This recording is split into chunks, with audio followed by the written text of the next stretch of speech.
And it's not that you get to a point where you can trust God, that God has gotten to a point where he can trust you. You right, everybody don't go through this, but God can look at you and say, I can trust you to go through this. Whatever it may be, it had to happen. You had to go through the breakup. You had to lose the job. They had to reject you. The deal couldn't go through. And it's not because God don't love you, it's because he loved you so much he refused to let you settle. You upset with God saying no, and you don't even realize had he not said no, you would never hear him say yes. You see the evilness in the world because there is a seed that has been sowed in you before you were born.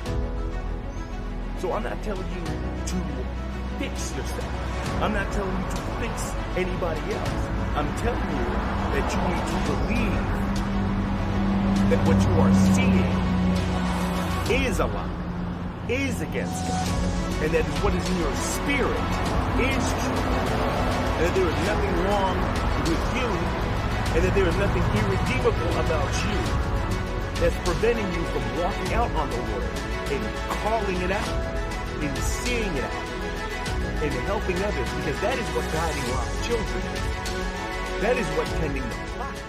Because you cannot pass through anything without shedding blood.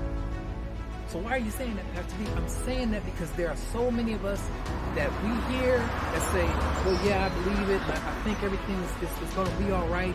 But at the end of the day, I just can't, I don't believe about that blood thing.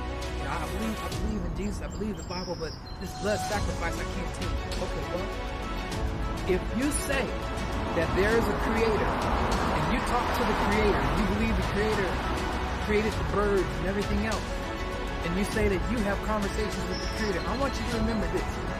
I want you to pay very close attention, because this Bible that we have, it says that Satan himself can show up as an angel of light. As an angel of light. God didn't bring you this far to lose. Keep your head up and keep fighting. Forget all the strongest soldier stuff. God put you in this battle because he knew wasn't nobody gonna ride for him as hard as you do. When the enemy showed up to God's doorstep and he said, I want a battle, God needed somebody on the front line, and he chose you. And he didn't choose you by accident. He didn't choose you for no reason. He chose you because he know when the going gets tough and the bullets start flying, you ain't gonna do no running. You're gonna be right there standing the whole time on all 10. Like, if this is what we gotta do, let's do it. there are people, there are institutions, there are powers that know how to pick the word and have chosen to pick the word to influence you and I to believe certain things so that you could suddenly start to begin and to believe and follow in a God of your own understanding, to worship and follow a God that has been picked and chosen by governments, principalities, political entities, and things of that nature. Choose ye this day whom you will serve. Choose. You got to pick a team. As Brother Daryl pointed out, you have to choose you this day whom you're going to serve. We have things in us, as he spoke of the leaven, where we know what we should be doing. We need to wake up and get busy and do it. And Pastor B followed up with the leaven again. A little leaven leavens a whole lump.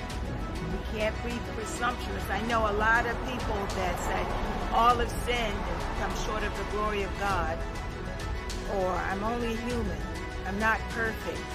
You know, we go to that. I'm not perfect, and then we do whatever we feel like, and we just say I'm not perfect. But as Brother Daryl said, you can't pretend like you don't understand that you need to choose a side. Sometimes your biggest blessings don't come until the people that need to be out of the picture are gone. And I had to realize that there are things in my life that God is waiting to give me, and they won't come until I make the right decisions to cut my grass. Say it again.